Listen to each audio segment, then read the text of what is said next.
Hi everyone and welcome to your horoscope for the week of April the 11th, 2022. We have a really amazing, unique, and I do believe that this is such a sky where for a lot of people, of course not for everyone, but I do hope that for as many as possible, this is going to be the closest thing to miraculous as it could possibly get. Now, you probably guessed the miraculous factor is the long awaited Jupiter and Neptune conjunction taking place, as in perfecting itself on the 12th of April, because this Jupiter and Neptune conjunction has been with us all throughout this week as well. So, a lot of really important events have been taking place, not just in the world out there, especially not in the world out there, even though there was a lot of activity, but that wasn't the direct, let's say, purpose of the Jupiter and Neptune conjunction, because this was deeply personal for every single living being personally. So, what this means is that this was one of those weeks, and this will definitely be the theme of this week as well, where the universe was a mirror, everything was a mirror. Every event, every person, phone call, text, synchronistic video, signs, what you found, a penny, a coin on while walking on the street. Everything was deeply meaningful, especially conversations. This is where maybe that family member, that really long-term friend, childhood friend, said words which truly meant something to you. Especially, maybe those words reflected the biggest lesson, the biggest teaching of the past of karma in your life, but it was that friend, family member, video, text message, whatever it is that basically the universe sent your way to look at the reflection. It really spoke to all of us, and it spoke in such a way where it is basically that much more superior to any contemplation that we could have produced, alone, based on our own resources and resourcefulness. This is where perhaps even the deepest meditation done by, the letter, exactly how it was basically handed down to us by the ancient Buddhist grandmasters or whatever. Perhaps this is one of those weeks where the sky, this Neptune and Jupiter is so strong that perhaps not even such a profound meditation could bring us the answers, the ones that we are actually getting right now.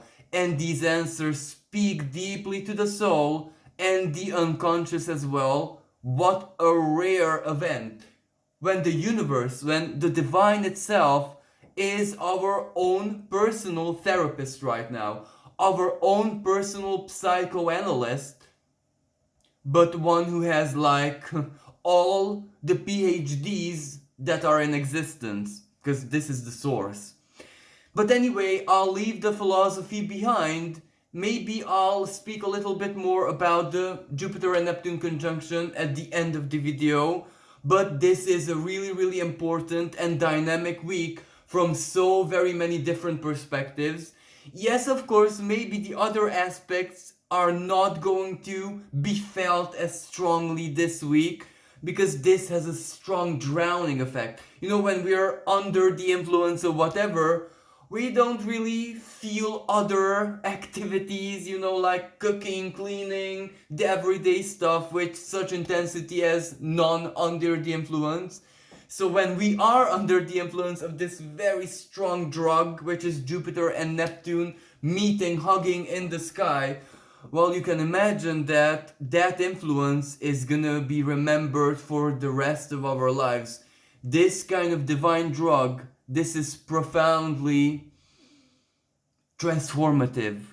And drug it is, especially at this moment when this conjunction is almost perfect, because it does hold a trine to Pluto, even though this trine with Pluto is going to be much more stronger, much more manifested, if this actually makes sense, later on towards, as we are heading towards May, because that is when this Jupiter and Neptune are going to be moving to the degrees where this trine is much more in perfection, it is much more precise, but there is a downside to this because Jupiter and Neptune are not gonna be in the same tight conjunction, but that is really not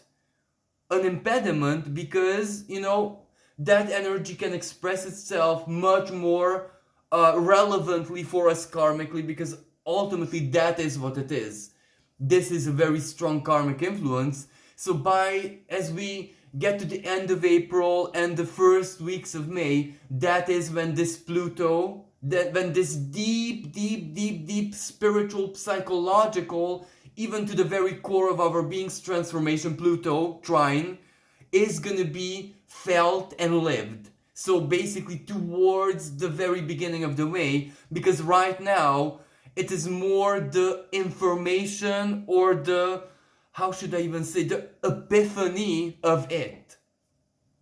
But I told you that I'm not going to be speaking about the conjunction any longer, and I still have. So let's quickly take a look at the other aspects, because there is so much happening in the sky in a very practical manner, and we cannot neglect that, even though this is a miraculous, or for other people, I'm so sorry to say this, doomy and gloomy period, which we're gonna remember for the rest of our lives. So on the 11th, at the very beginning of the week, Mercury moves into the sign of Taurus, and this is the first energy shift that really opens this period.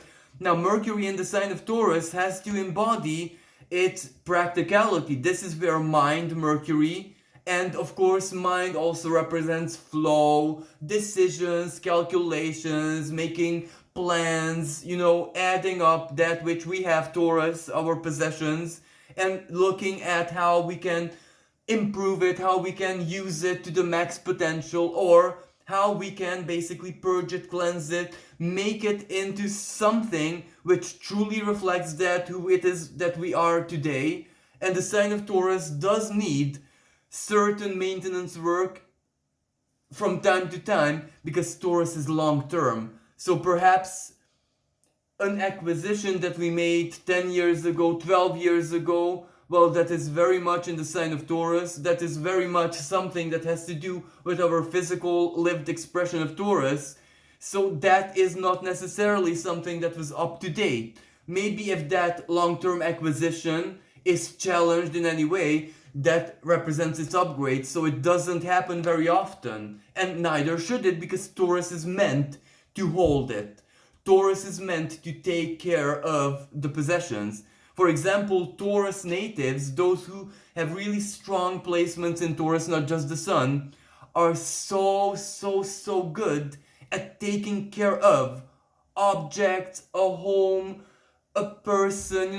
They're really good at preserving quality, preserving value, and they intuitively, instinctually know when it is time to sell and purchase something new, when it is time to upgrade, when it is time to not do anything, invest into something, let's say, more psychological pleasure, a spa, or a movie, a book, etc. So Taurus natives are really good managers of money and value, basically.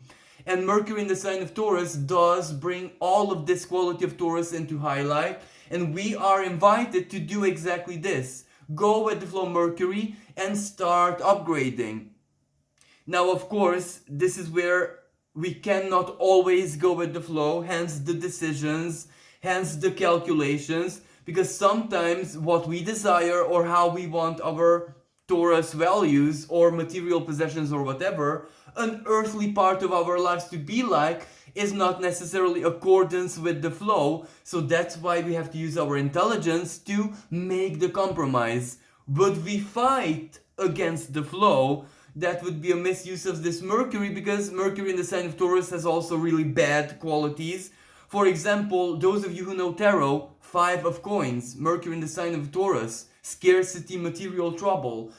That doesn't necessarily have to mean poverty, but it can mean a health problem. It can mean someone who you love deeply has some kind of physical problems, for example.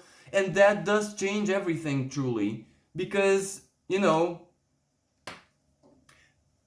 we do have to help. We do have to express love, Taurus, Venus in Taurus, emotional value expressed in an earthly way, as in solidarity and help. So even if someone else, not us personally, is challenged materially, that can also reflect in our own lives.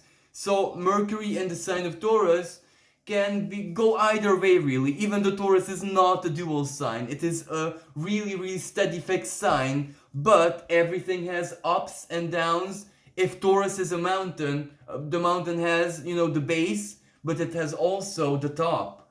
And for some people, for like extreme sports seekers, alpinists, the top is the desire, even though it's barren and dangerous. For other people, like farmers, like tourists who don't want to get into danger, the bottom of the mountain, where there are trees and nature and animals and flora and fauna and every beauty imaginable, that is paradise. So basically, Mercury and Taurus, what is material trouble for us personally? Or what is material upgrade for us personally? Now, of course, Mercury is not going to be having a very easy job, not really next week, as in this week, 11th of April, but rather the week that follows, because Mercury is going to be meeting Uranus. Now, this is a really good connection, of course, but that doesn't mean it's easy, because it's quick. It does require you to get out of your comfort zone. Like, let me tell you an example. It's 7 o'clock in the morning, you're in bed, and that big, very important phone call. Now, of course, it saves your life, or it's like a miracle, but it also shocks you, and you also, oh my god, I'm pajamas, my hair, that is the kind of energy. So it's a massive surprise, but how do we react to the surprise? For example, I personally am such a person who don't react well to surprise. Give me, I don't know, the fulfillment of my desire, and chances are I'm not gonna smile when you give it to me. I'm gonna probably cry or be shocked or just stare. But after, give me a few hours, then I'll express what I truly feel. So this is where it really, really depends on the person, even though Mercury, along with its higher octave, Uranus, a heavenly alliance of clarity, of epiphany, of breakthrough, the best idea, the best connection. It's something truly good if we know how to use it, but it doesn't have to be comfortable, because that is the very nature. That is why Uranus is in Taurus, to take away our comfort zones, because this year is so very important that we just can't dwell in the same old, same old. Now, going further, of course, Mercury was going to be meeting the North Node as well, which is exactly square to Saturn right now. But I did speak about this in the previous horoscopes, so this just means that North Node in Taurus, your material future, that which is coming and you're building for yourself as well materially, and Saturn, responsibility, time, sacrifice, diligence, you really, really need to be there.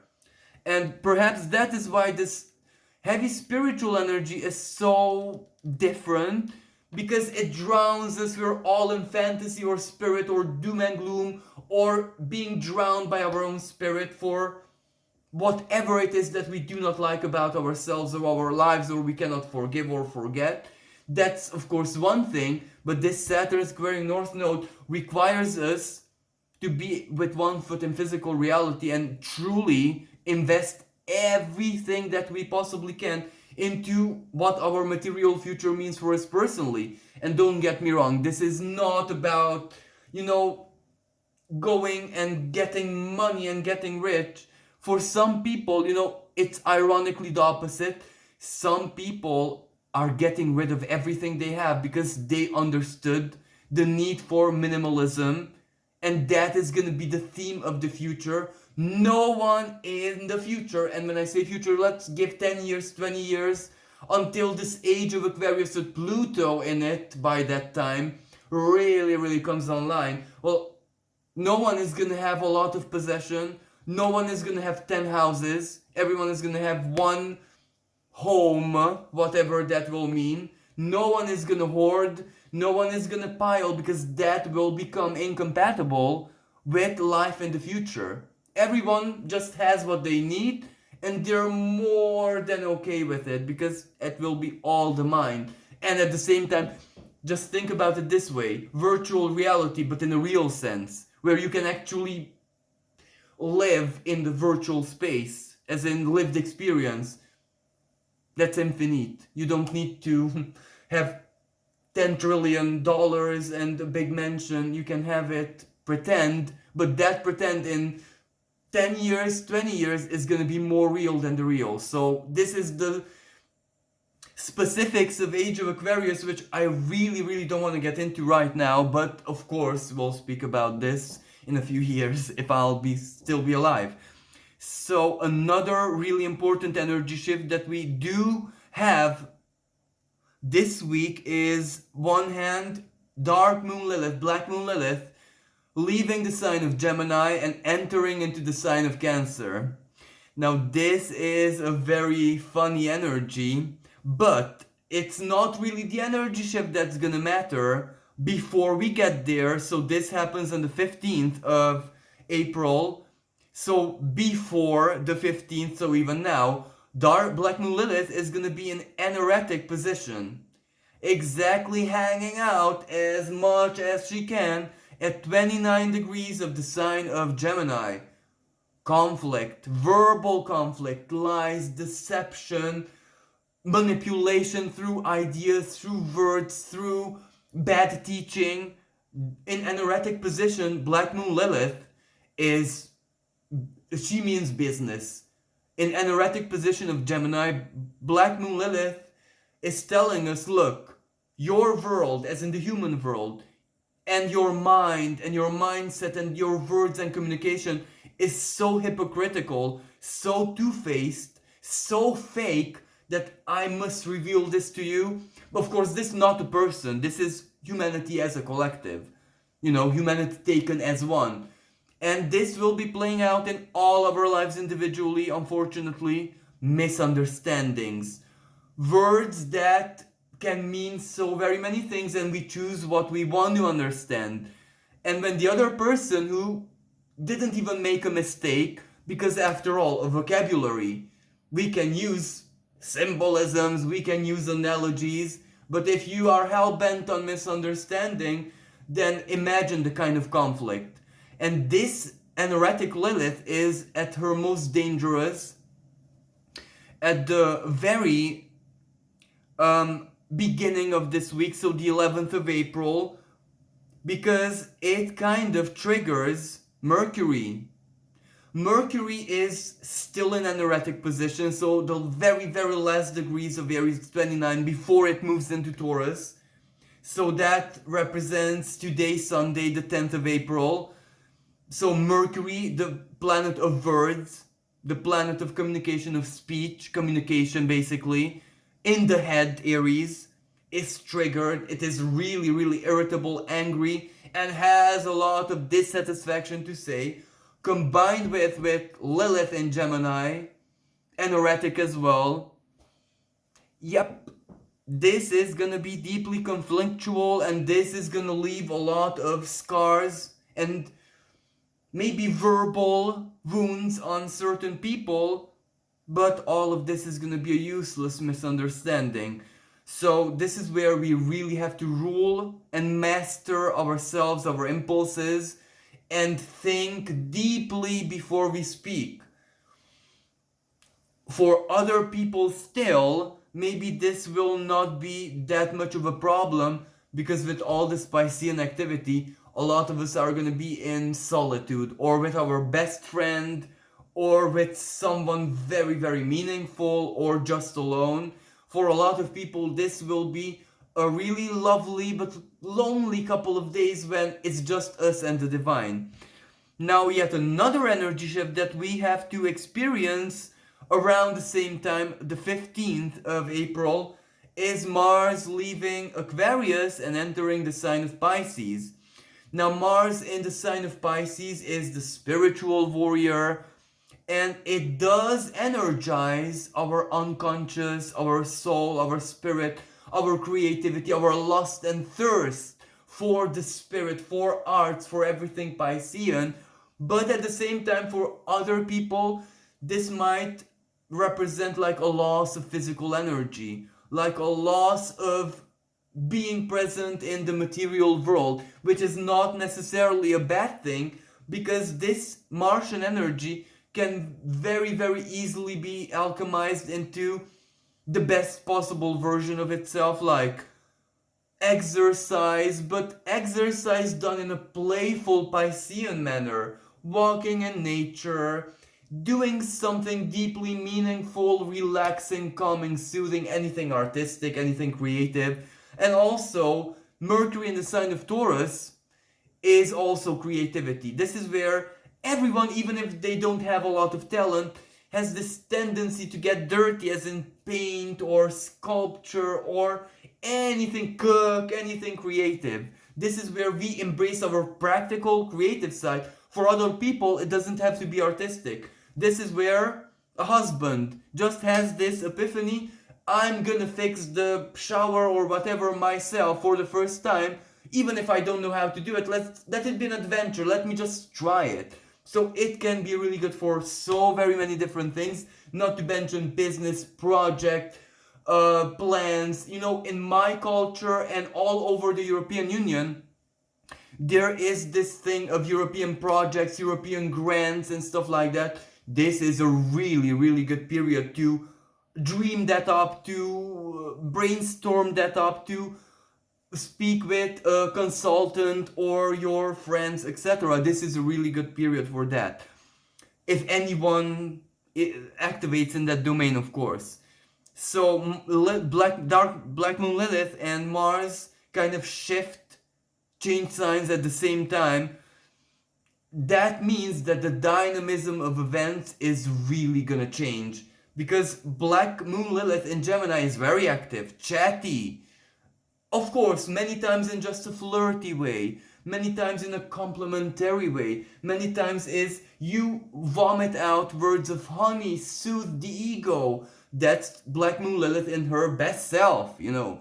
But when she's angry, it's gonna be hurtful words. For others still, it's gonna be especially manipulators, narcissists, and people who have a very strong mind and use it for the bad purposes, like scammers.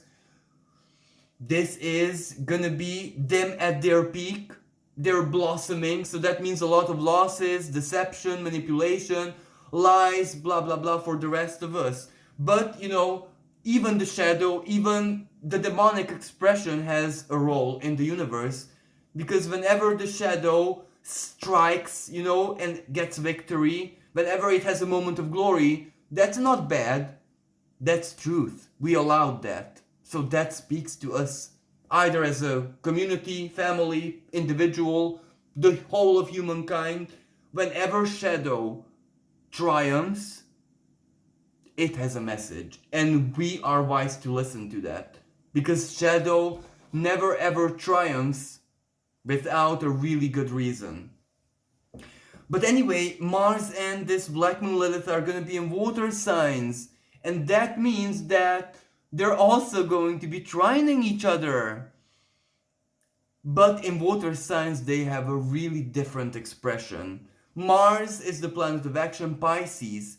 This is the spiritual warrior, but also the spiritual, you know, pleasure seeker, spiritual pleasure.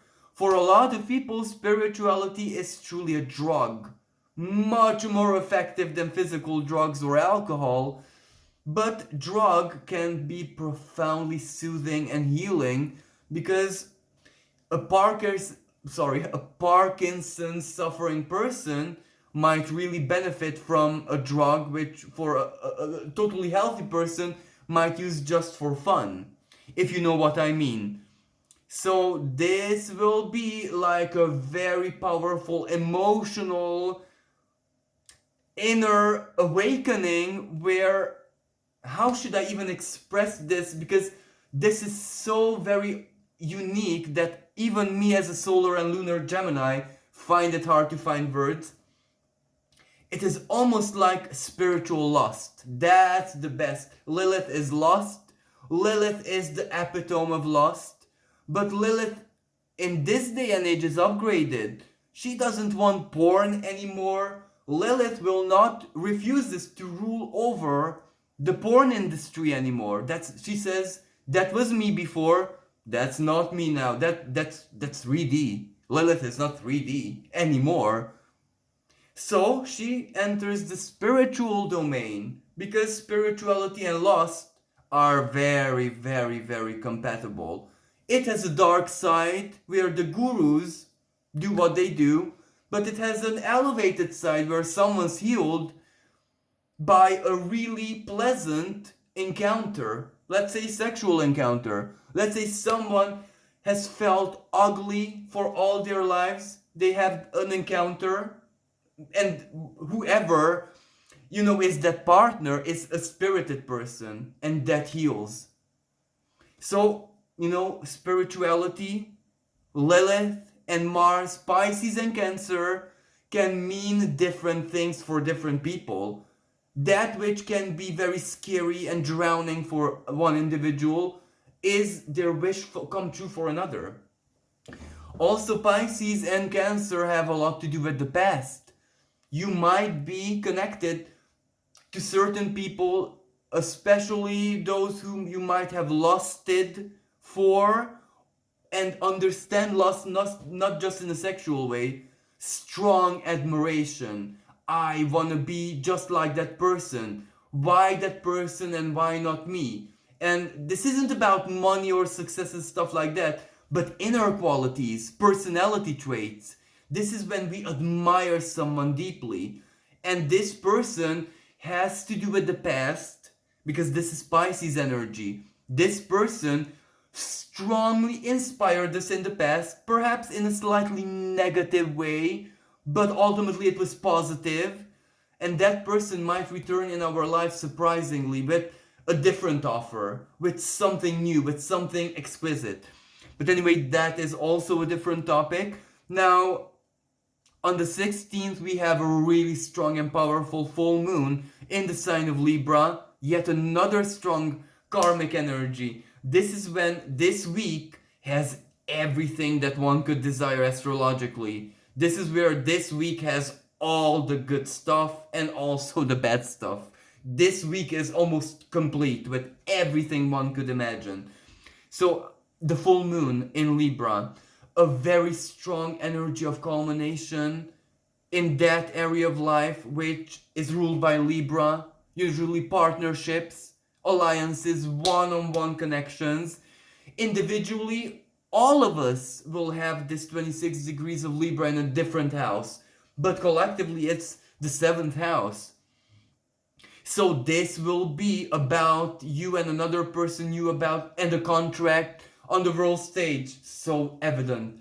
Diplomatic alliance, negotiations for peace. Who pays for Saturn is what I wanted to say, because this full moon trines Saturn. And Saturn is take responsibility. Who did what? Who pays for what? Who broke what? Whoever did it, well, has to pay for it. If they refuse, trial justice.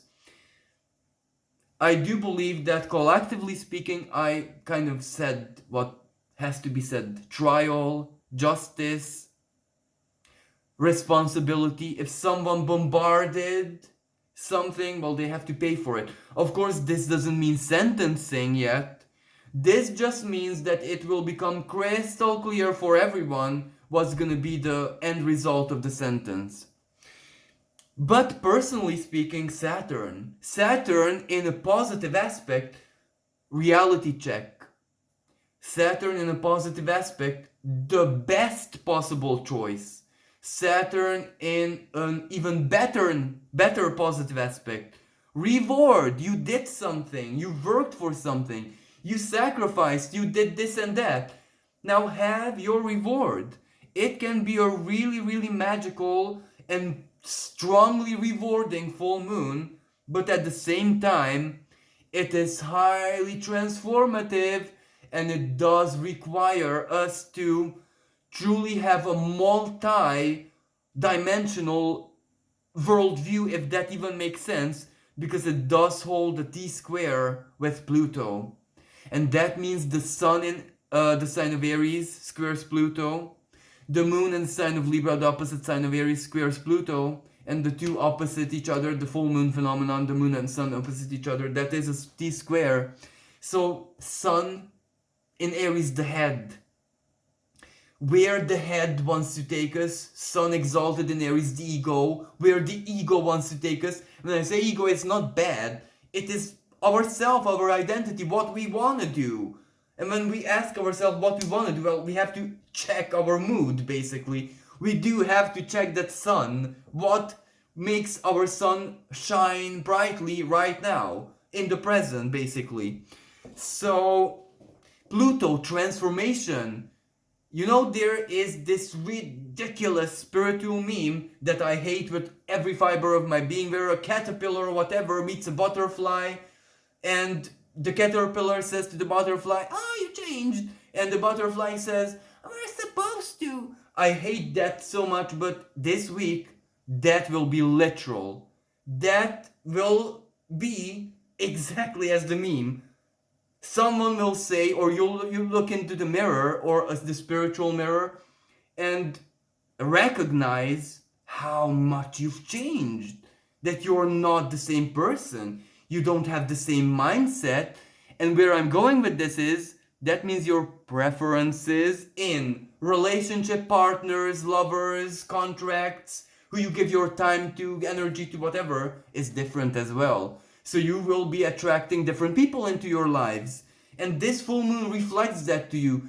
You're a different person, your partnerships are going to be very different from now on. But the challenge, Pluto, T-square, who has power over you? It has to be you now. It really has to be you. You have to hold power over you to make the decisions, yes or no. I'll cut this person out and I'll invite the other person to be part of my life. Or anything that has to do with Libra. It can be contract, it can be so very many things. Business, negotiation, diplomacy, mediation, arbitrary things, your trials, court cases, paperwork, etc. So you will make different decisions, Pluto squaring the sun, that were you